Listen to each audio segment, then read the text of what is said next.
Right there, this is a key to show you that this is a man from God. If you weigh the word, as long as he's talking in America today, no one of the white power structure, even from Washington, as high as you can go, won't even as much as challenge him. Not prove one thing wrong, not prove 10 things wrong that he teaches, but they won't even challenge him. Now that I'm a Muslim, now that he gave me the beautiful name of Muhammad Ali and took away that slave name of Cassius Clay, now I can go all over the world. All over the world.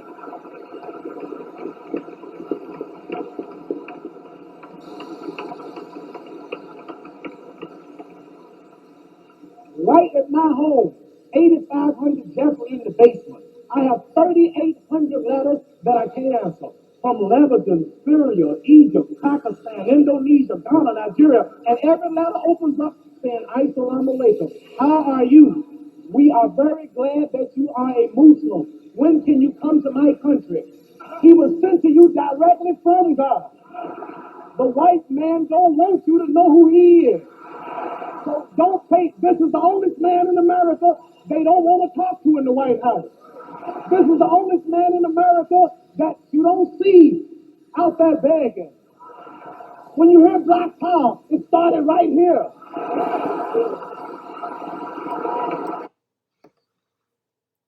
In the name of Allah, the most beneficent, the most merciful, to whom praise is forever due. We thank that great God who appeared in the person of Master Farad Muhammad, and we thank him for coming from the east to the west to resurrect that special soul, that special body, that special one from amongst us, the greatest and the last messenger of Allah, the most honorable Elijah Muhammad. I greet you, my listening audience, in the words of peace and paradise. Assalamu alaikum. I want to welcome you again to another magnificent, wonderful installment of Know Thyself radio show, where we make it our duty and our life mission to take heed to the teachings of the most honorable Elijah Muhammad, to apply the words of the most honorable Elijah Muhammad, to bring into existence that God nation, that new heaven on earth. And surely, though we know our people have and still are deaf, dumb, and blind, we know that one factor, that one variable that changes the whole dynamic is the appearance of the great, mighty God who appeared in the person of Master Farad Muhammad, who raised that one from among us, the messenger of Allah, the most honorable Elijah Muhammad. That is the difference between life and death for the black man and woman that we see not just here in America, but throughout the planet. Especially those who have succumbed to the sickness of white supremacy, who have been indoctrinated and accepted the lies and deception of those who have embedded in their hearts this idea of inferiority. And not only do we see ourselves as inferior, but we are totally complacent with that reality.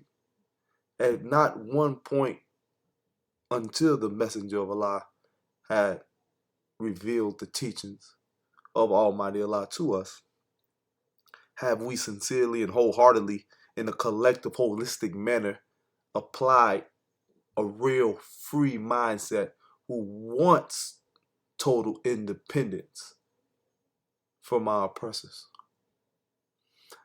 without fear nor favor. And we commend all of the valiant efforts throughout history, but we know that our circumstance and situation only God could rectify. And since God has came to us to teach one of us so that we could be free and sustain our freedom in perpetuity. We are totally indebted and grateful for the diligence and the dedication of the most honorable Elijah Muhammad. So, as I said again, this is our life's mission. This is the work that those who have been awakened to this reality, who have accepted this reality, who have immersed themselves in this teaching, have not only need and must accept in the sense for themselves, but also have the courage and the wherewithal to organize those other brothers and sisters so that we can ingratiate them with this same enlightenment that is necessary for their survival. This is a special period in time because, as the book says, the writing is on the wall.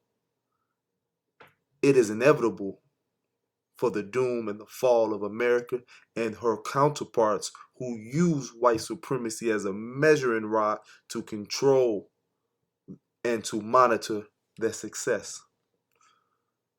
It seems that their only real desire outside of trying to replace God is to make sure that that original God is no longer in remembrance, and the original descendants of that God are never to be in power nor have knowledge of themselves.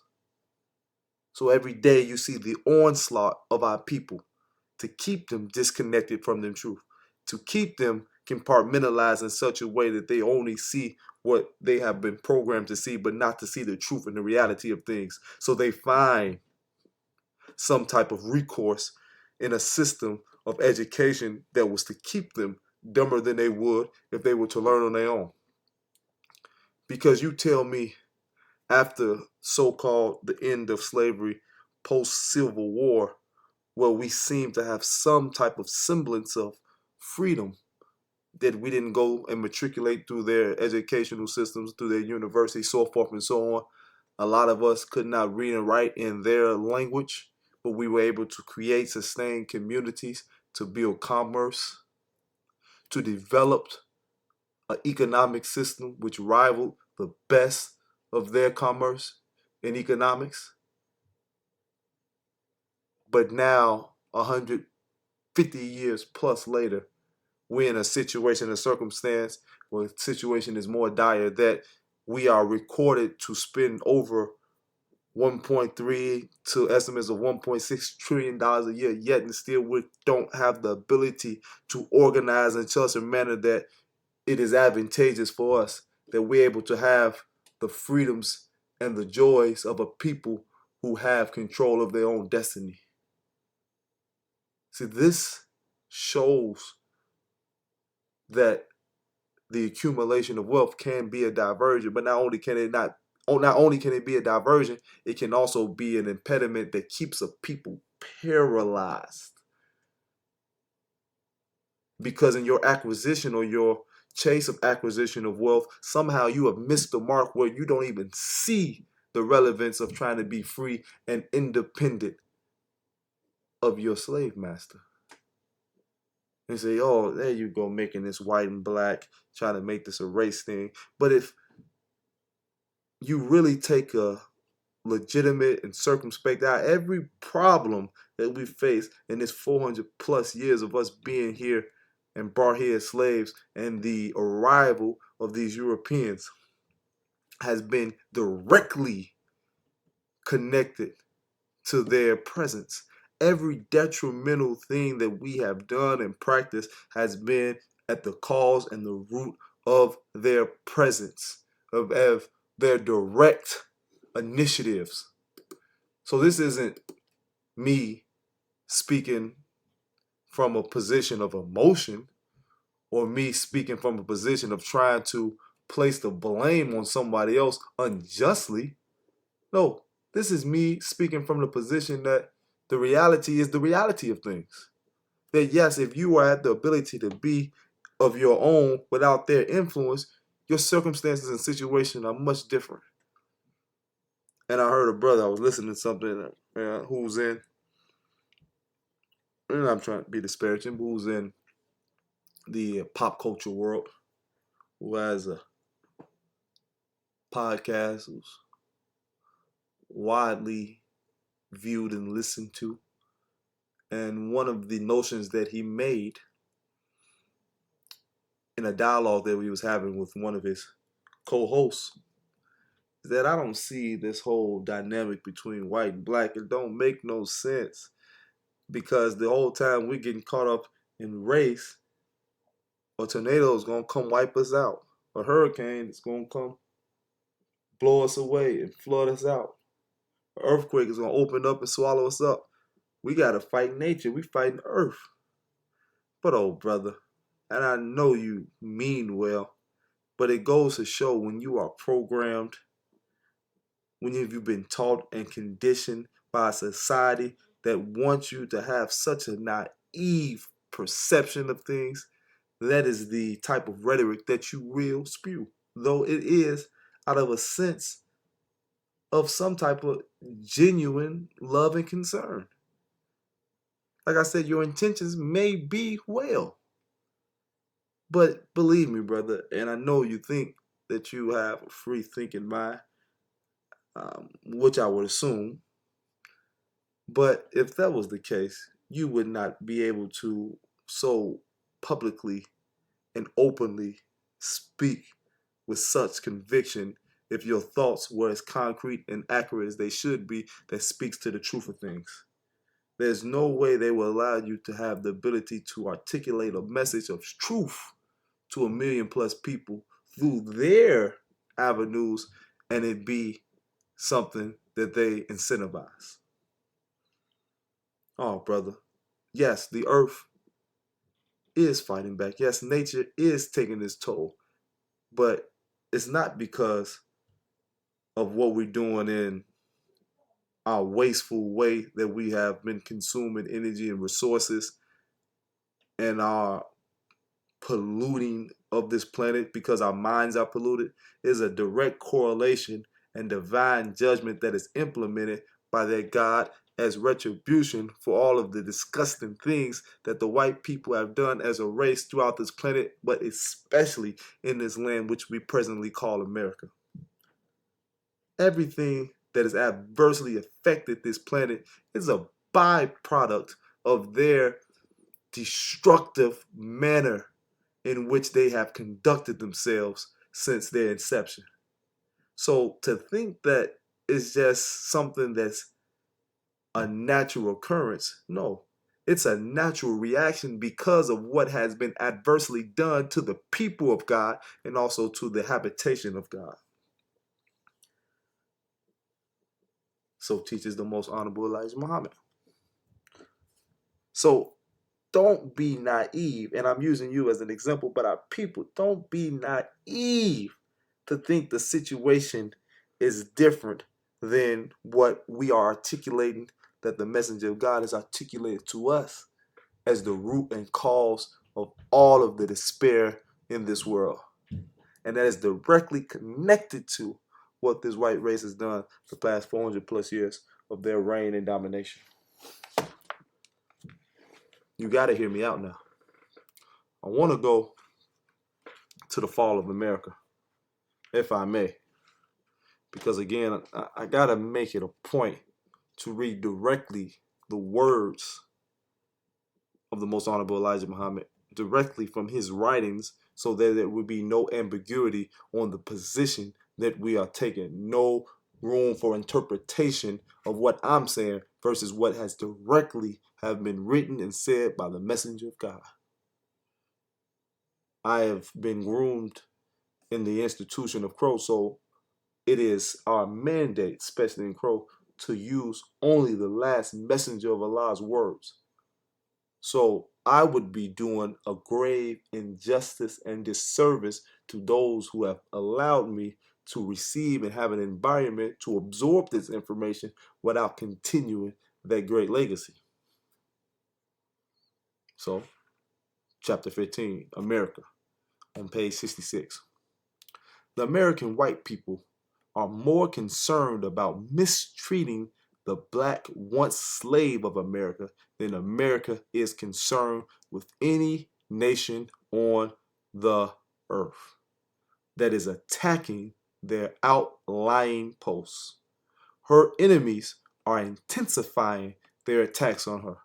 America is right out of the frying pan into the fire all over the earth due to her evil intentions against her loyal black once slaves.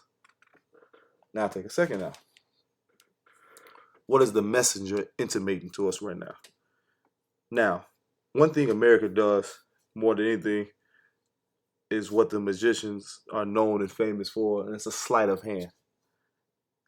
Why they throw something to grab your attention, to grab your eyesight, to have your focus in one direction, they are doing something in the other direction that would be easily detected if you were not focused on what they have grabbed your attention with, the flare. What am I saying? Every war or so-called war, yes, they have its benefits and implications and financial responsibilities that they are benefiting from. But let's be real clear. Though they are in Syria, though they've been in Iraq, Iran, whatever country that they go and invade and have these protracted wars with, you are still the objective. Because white Arabs that the so-called enemy has been identified as, those who so-called did the 9/11 attacks and have created these terrorist cells that have been tormenting America and all of these European countries, can come into America without fear nor favor and can get loans, can start businesses. Let's look into your neighborhoods. Who runs the liquor stores? Who runs the convenience corner stores, which are an extension of liquor stores as well? Who runs the gas stations? These are nations, so-called, they have been at odds with, who they're currently fighting with, who have the ability to come into America, come into your neighborhoods, and to suck up like a vampire, like a leech, all of the resources that should be due to you and your people. You got to hear me out now. So if these people were such a threat, if these people were such an adversary, an enemy, or if they were so anti-American democracy and freedom, all the things that they try to entice us with from a patriotic standpoint, they had all this. Why are they able to come into America and do things at a rate that you couldn't even conceive? It's because the objective, as the most honorable Elijah Muhammad just articulated so perfectly and profoundly, is that you are always the number one concerned to all of their problems. Because you are the one who they know God has created in his likeness and his image. You are the one who made America the great country that it is, the greatest stimulus package that was ever established, slavery. Think about what you did, 150 years of you in the fields, growing tobacco, building industry, creating all of the marvels that make America successful today. Oh, brother and sister, you're the one that built this planet up, that built their civilizations up. Everything they learned from you. Even when Europe was in its heyday, when it came out of the Dark Ages, what they like to phrase as the Middle Ages, into a surgence, the Renaissance, the rebirth, it was because of the Moors, black Muslims and Africans who came into the parts of Portugal and Spain and civilized them and taught them how to first bathed themselves how to eat properly, but gave them institutions of higher learning, created universities, created schools, created systems of commerce and trade. This is what you did. Navigated certain routes so that they could be able to journey into different places on the planet to create trade and bargains. Import, export business. You did this. When Rome was transitioning, who taught the Romans? It's you. They went into Egypt and learned. They went into parts of Africa and learned. Rome, Italy, France. The reason even to this day they still have a darker complexion is because your presence was there. You were already there. Know the truth. Know your position. And because they know that, because they still have knowledge of who you are and who they are, you must be kept in the position of a dead person. Back to the messenger.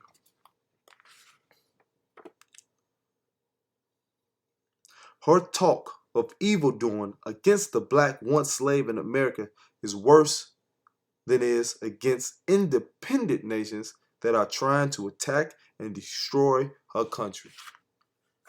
So Russia is the so-called enemy of America. It's been for a number of years, going back to the Soviet Union. But yet and still, they ain't going to war like that. You're not seeing Russians over here in America ended up dead, being shot by the police, being killed aimlessly with impunity. But you are, black man and black woman and black child. You get shot down in the street and nobody cares. They get sad and be in an uproar for a couple of seconds, but after that, they continue on with their life. But I don't see America in no back and forth war or even any type of dispute with any African nations at that level that they proclaim to be with white Arabs and Russians, Asians.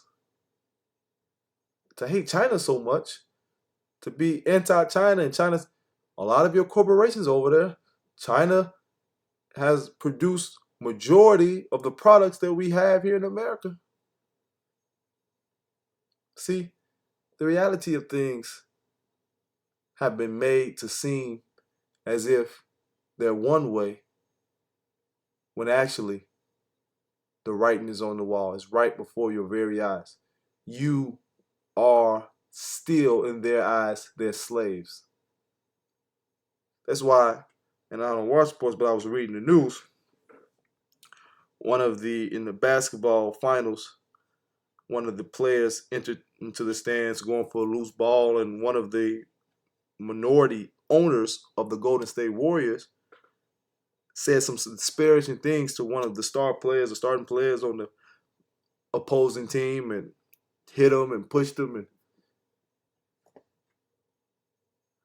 they said, well, we're going to take action. We're going to fine him $500,000. He's supposed to be a billionaire. $500,000 didn't even put a dent in his checkbook. The equivalent to somebody who makes $100,000 a year, which most of us don't. We're under the 50 mark, 40 mark, 30 mark thousand. Let's say 100,000 is equivalency to charging him $30. So, he can't come to a game for a year. He still holds his position on the team. He still gets to make money. Still gets to smack a Negro around when he wants to because he's the owner. Now, only thing they mad about, not that the action, but have some decorum, because we still need these Negroes to be in a good position. If you're going to smack them around, wait till the offseason. Don't smack them around during the game. We still need this racehorse to go out and perform. That was the dispute about on their end. They didn't care about him personally or his health. Because as soon as they're in a position where they cannot perform physically anymore, they have non-use. And they show you at a drop of a dime what their real feelings and sentiments are towards you. once you're not making them millions and millions of dollars anymore. Or they find somebody else who can do it better. White America has more hatred for the black once slaves in her midst who are faithfully fighting on the firing line to help her against her enemy than she is against the enemy that they are shooting down. Now, the reason why I wanted to start with that is because we can't be conceived or misconceived, and deceived about the reality of who these people are. Now, we've heard in numerous cases over the past decades, but especially it's been intensified, and I want to say through the public executions that are being recorded each and every day on Facebook, Instagram, or all these social media sites of armed race soldiers who call themselves police officers, who we know were the original slave catchers. So they're just doing their original mandate, protecting the state, protecting the interests of the government and those of the ruling class. Whenever a situation arises where one of these white race soldiers kill an unarmed black man or woman or child, that there is some type of standard, one, that they act in the line of duty where they are fearful themselves for their lives, that they don't know the outcome or they were uncertain the state of mind of those who were in a situation with, so as a form of defense mechanism, they had to kill them. Now, you don't have to be a police officer to use the justification of killing a black woman, man, or child. All you gotta do is be white and say whatever you feel like saying, I'm white and I say so rhetoric, and that is justifiable in any court to uphold your freedom. Like I said, whether it be Tamir Rice, who was a child, who was shot playing in the park with a toy gun, not a BB gun, not a water gun, nothing that actually shoots any projectiles out, just a toy gun. And that was sufficient enough to take his life without any repercussions. Sandra Bland, who was pulled over for a traffic stop, who ended up getting arrested and hung in a cell, which nobody's speaking of. But yet and still, it was a suicide. And those police officers who, it has been identified, have other instances as such, still no recourse has been brought. Now, black brother and sister, the reason why they continuously do this, before I go any further into what I'm about to say, is because you don't show any care or concern about your own life or the safety of your loved ones, and because there is no retribution, because whenever they can aimlessly kill you with impunity, you don't do nothing but cry or look for a check as a form of repentance for these heinous crimes. They see that, oh man, that's a small price to pay to kill Negroes. At least back in slavery, it was some type of upheaval and uprising. Now you just take it, bend it over. And because of that fact, it has emboldened the less aggressive white man and woman to do things and take advantage. Just like when the white woman killed the elderly black man for being in a car accident that I don't believe she had anything to do with. Yes, she was let out on bond. This is recent. Do your research. I implore you. Now, I'm citing these examples before I go into my main subject, but I want you to understand how you're at war. You don't have no friends, and everyone is an enemy in the sense that they are, in the sense that they are not just in white skin, but have been trained in this white world. That is what you're up against. That's why the messenger of God did everything that God had put in him to create a nation of your own that you can truly be protected and safe. because you are dealing with a people who are ravenous in their desire to murder, maim, and destroy. This is what you must understand, that there is no civility in the people who have the nature of the uncivilized. Now, everybody know about the brother Philando Castile, who had a conceal and carry license, who had went through all the proper channels and avenues to, in the state that he was in, to be lawfully carrying a gun based on their laws and amendments. And even that wasn't substantial enough for a police officer, so-called, to end his life. Yarnez is the officer who shot him,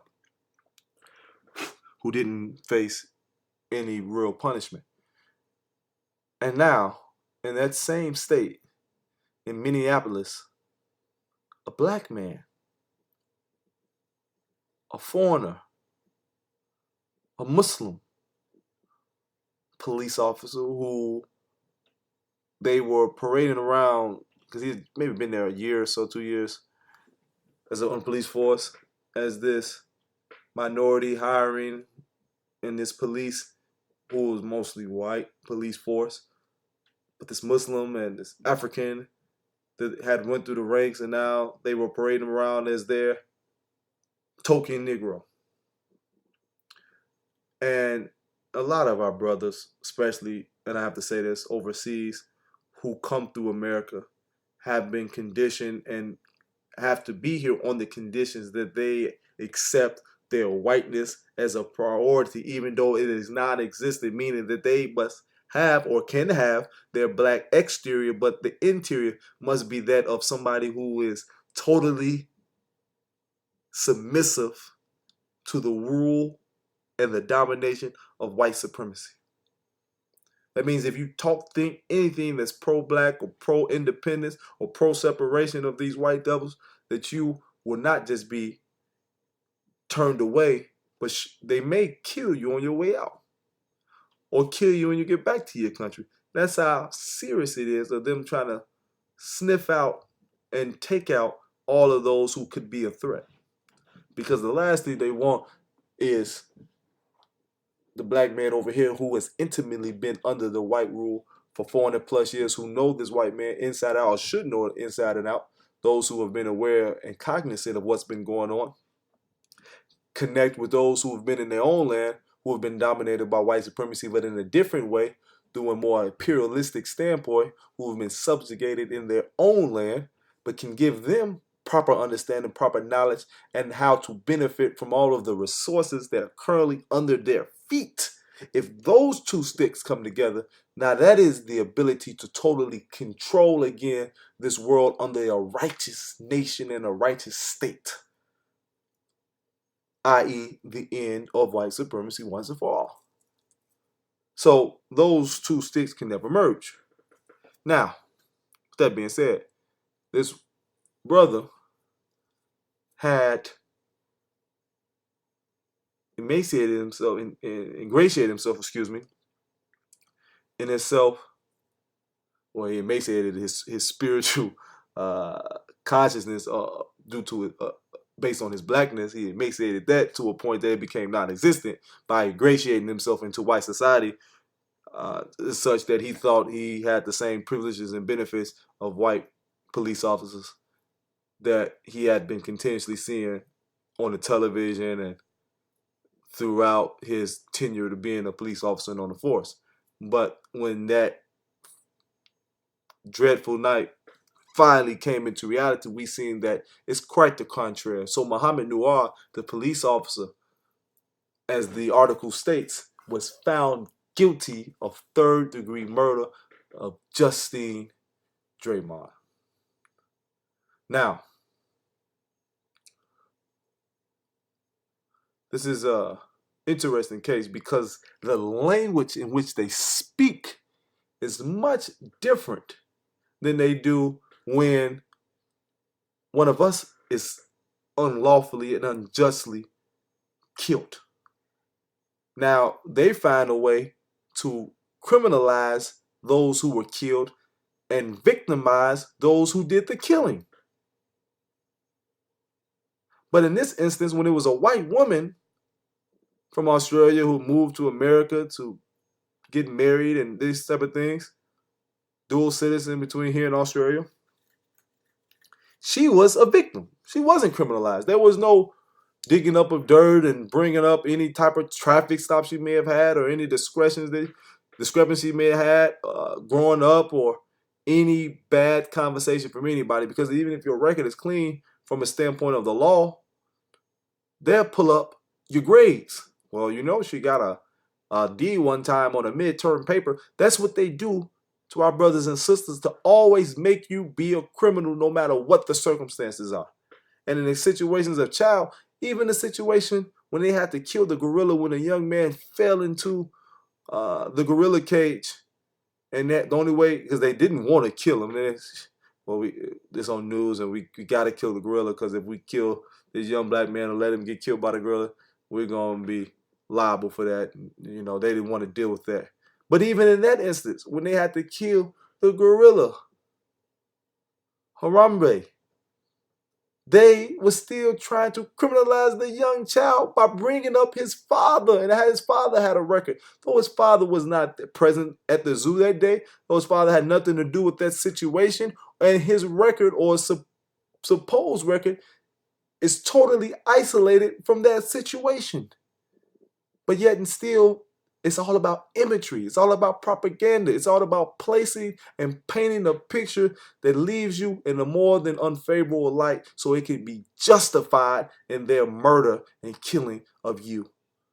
Once they're able to identify you as the scum of the earth, now the world can find solace in your murder. And nobody's going to come to your aid, because you have already been identified by them and by self through your acceptance of this as being someone not worthy of living. Now listen to this. The former Minneapolis police officer, Mohammed Noor, has been found guilty of third-degree murder for shooting death of an Australian life coach, Justine Draymond, who approached his squad car minutes after calling 911 to report a possible rape behind her home. Now listen to this now. I want you to hear the language. Mohammed Noor was convicted of third-degree murder as well as manslaughter for the July 2017 death of Draymond, a 40-year-old woman who was a dual citizen of U.S. and Australia. He wasn't convicted of most of the serious charge of the intentional second-degree murder, though jurors deliberated about 5 hours Monday and 6 on Tuesday before reaching a decision. Now, see, they already putting this woman in a more favorable light, but I want you to hear this.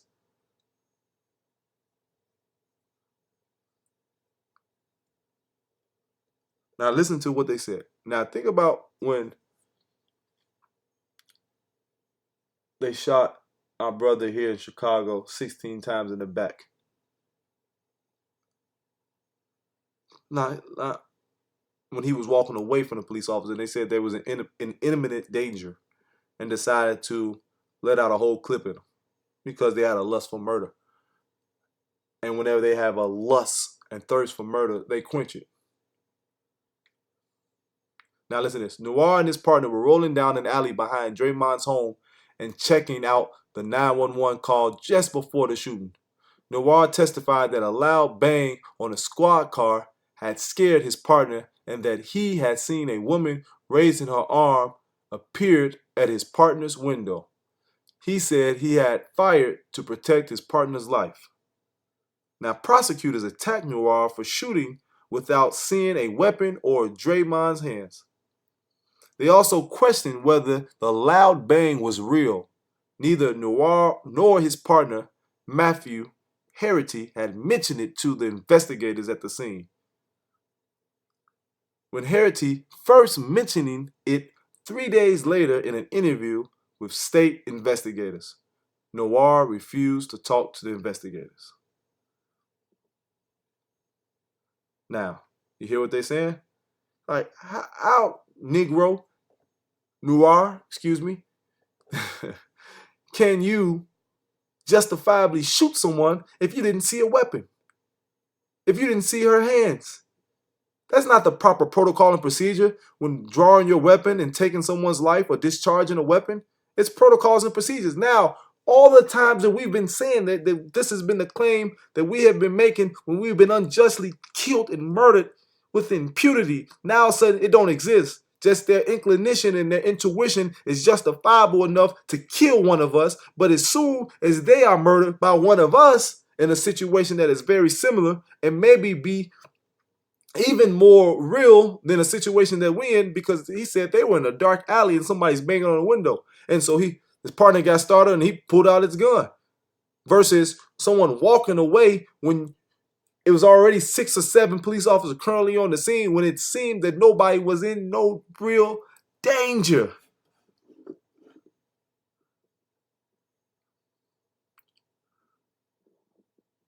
Now, because of this reality, not only was he fired, his sentencing came out not too long ago.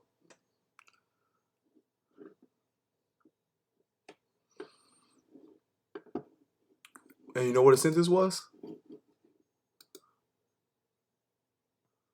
12 and a half years.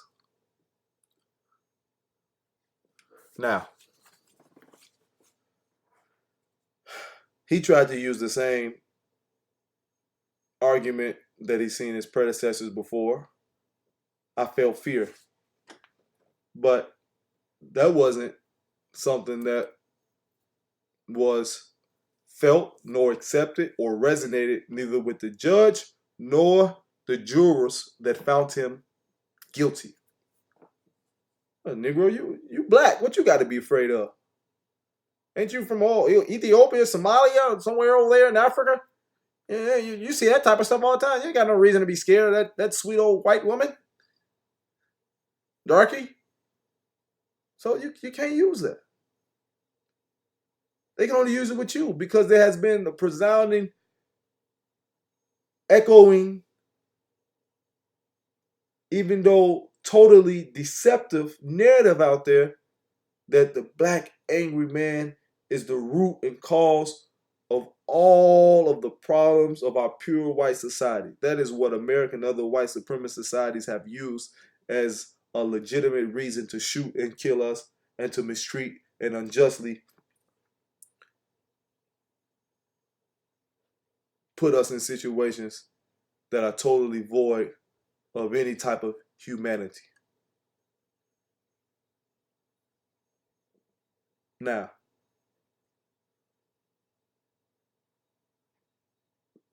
the judge, before ruling on a sentence that was given down, said that good people sometimes do bad things, is what the judge, Catherine, said before announcing his sentence, and said she would credit him 41 days served and fine him 6.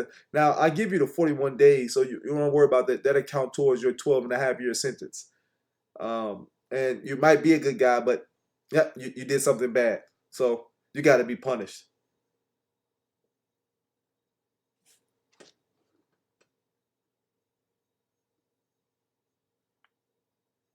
That is what you call a people stand on code. That is what you call a people who will protect their interests no matter how insidious it may be. That is a people who do not deviate one iota from their mandate. And you can say slavery is over. You can say this is a post-racial state. You can say Jim Crow is non-existent. All you want. But the reality is that every time we're faced with these type of situations and circumstances, the outcome is still the same. Not only get the short end of the stick, you don't get none of the stick. Unless it's going up your backside. This is the reality that we face as a people. This is why it's so incumbent about those who know the truth, those who have been taught and trained under the most honorable Elijah Muhammad. to speak without fear or favor, and continuously wake our people up the best of our ability. Because this will be a continuous dynamic and a continuous result if we do not separate from our slave masters. Not just physically, but spiritually and mentally as well. But that's not even a discussion that's had. Say, well, you ain't talking about the Sudan murders and see, listen. Let me tell you something. And I'm gonna go into that, and I'm not gonna do it today. But let me tell you even about Sudan. They'll always bring up circumstances and situations where it seems that black people are the protracted enemy on both sides. But I'm gonna tell you something. There's nothing that happens in a vacuum.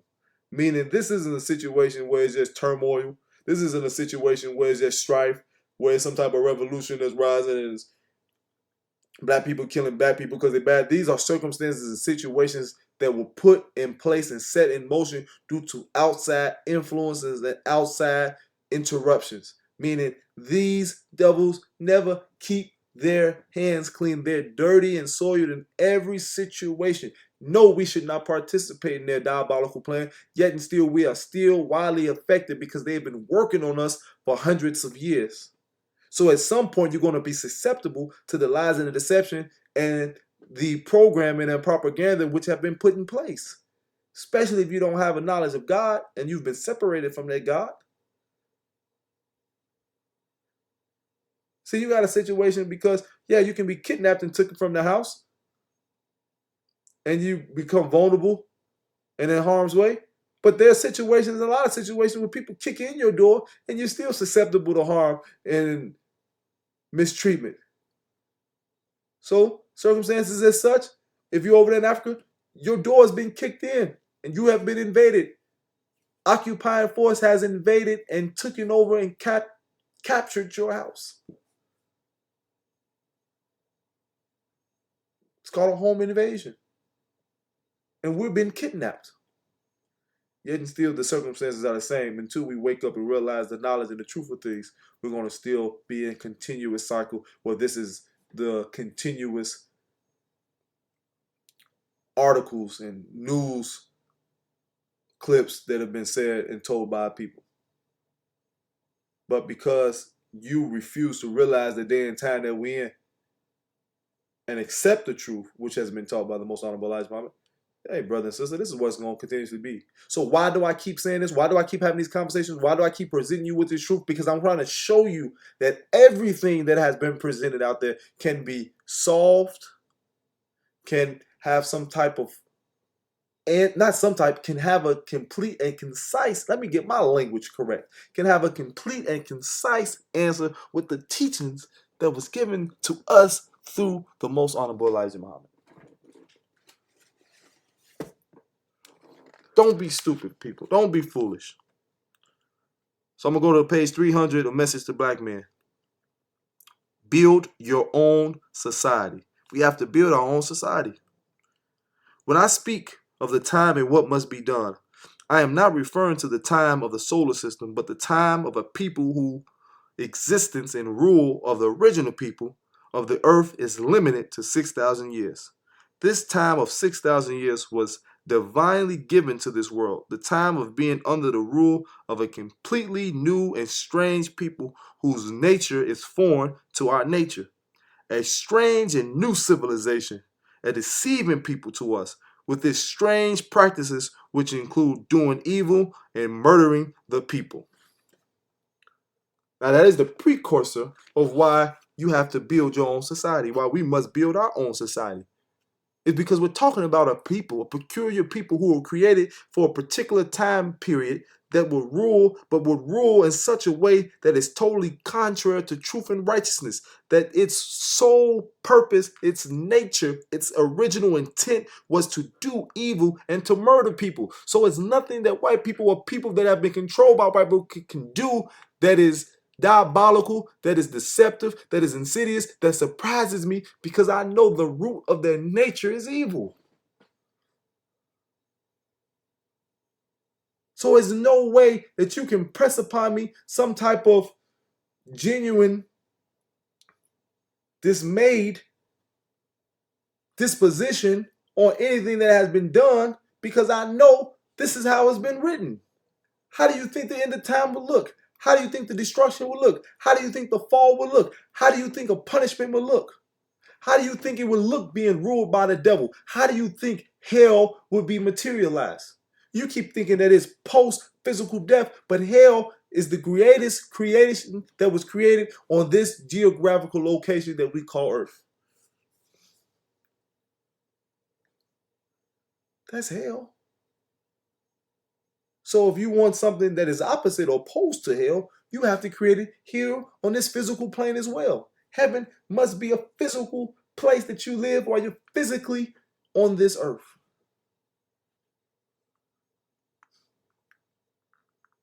According to the teachings of Allah, this is the first and the last time we will ever have a troublemaking people on our planet. There is no doubt about it.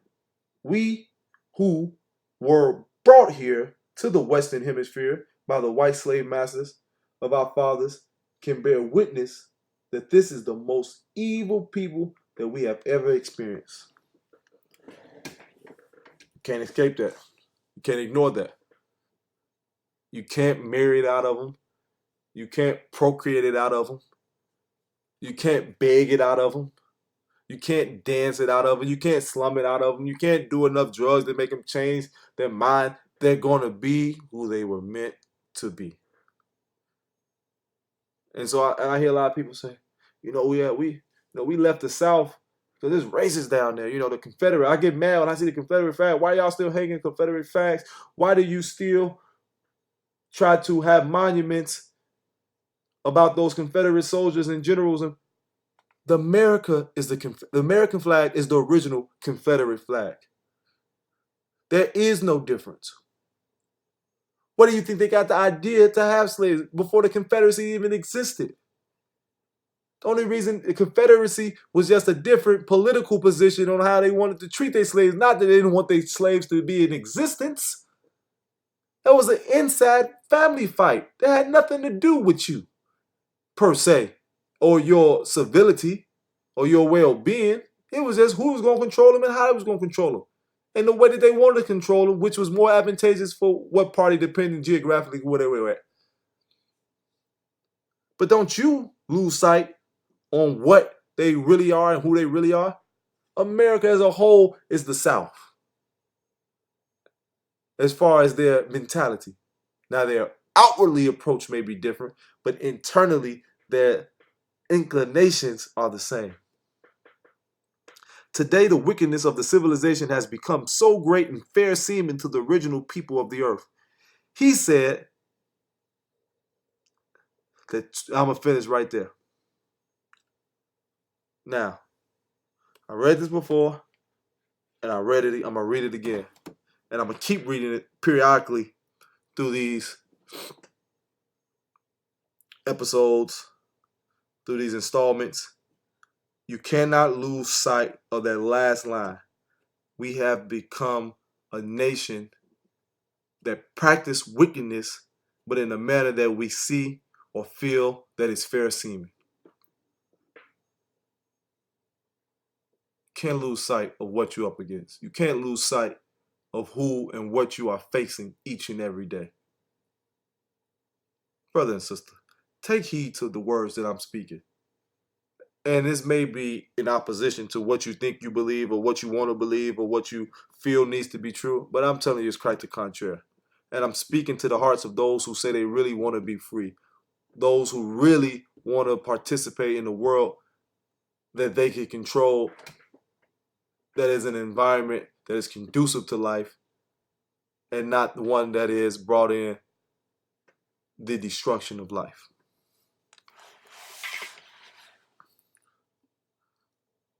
We are entering to a place that, as the Quran says in Surah 83, is getting to the punishment where the wicked is here as it describes. Let me read something to you for real quick.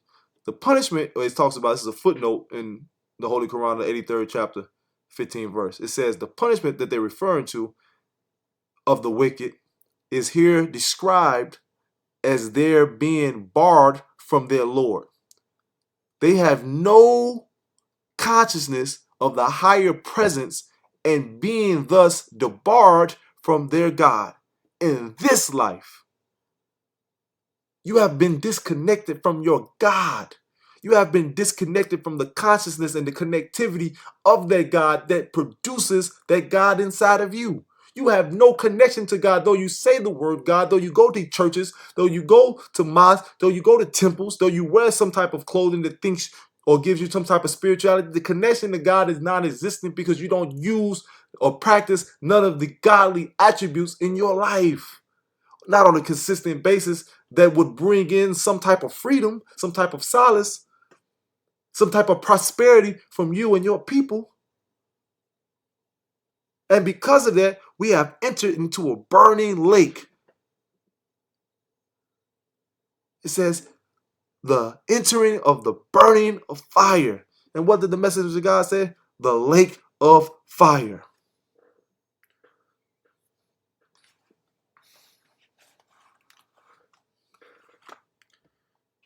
The lake of fire.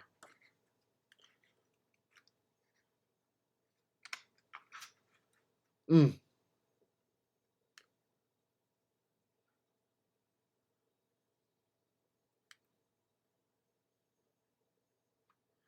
So, and I'm going to read the lake of fire. Page 64 of Birth of a Savior by the messenger of God. Think over how much of you have been preached to like Jerusalem. That Jesus said he did all that work in Jerusalem and even in Sodom and Gomorrah had that kind of work that they did, would have believed and repented long ago. I say the same thing about Chicago and Detroit. For 40 years, I have taught the people of these two cities enough for them to walk into heaven, regardless to how high it is or how wide it is. They should be able to walk in it because they have been taught everything. They have been scientists at the knowledge of truth. But just think over the prophecy. When the time came, the people still were in doubt, and it overtook them at the time they knew not. This is truth. That is the way it was with Noah and Lot. When the time came, they didn't have anybody, so he had to turn them all over to destruction. Think over the hundreds of thousands of people in Chicago to be turned over to destruction. If you are not a believer, you won't go any place but that.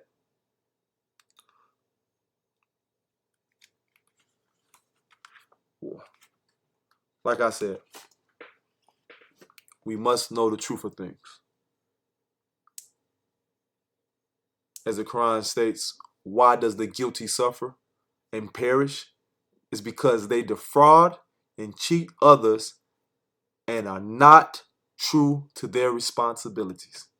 Meaning, once you know truth, once you've heard truth, if you don't stick to that truth and see that truth and live it out, you become those who will suffer and perish. But on the contrary, the Quran goes to say, why does the righteous prosper? Because they fulfill their duties and are true to their obligations.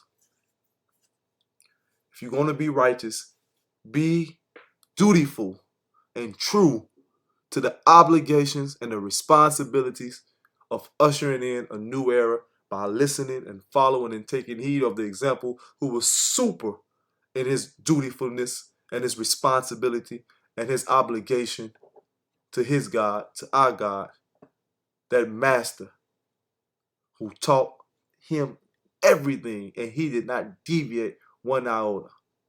So if he can identify God in a time when we were not to know of God, and the only thing that we knew of God was to be a spook, a spirit, a ghost, but him to see God in the flesh and to take heed to that God, and bear witness through his life, what are we to do in this day and time? Is it that hard that we've had a living example that we can't follow? Brothers and sisters, it's time to take the responsibility. It's time to be those who we're meant to be. Build our own society, do for self, and know the knowledge and truth of things. Thank you for listening. As I leave you in peace. Assalamu alaikum.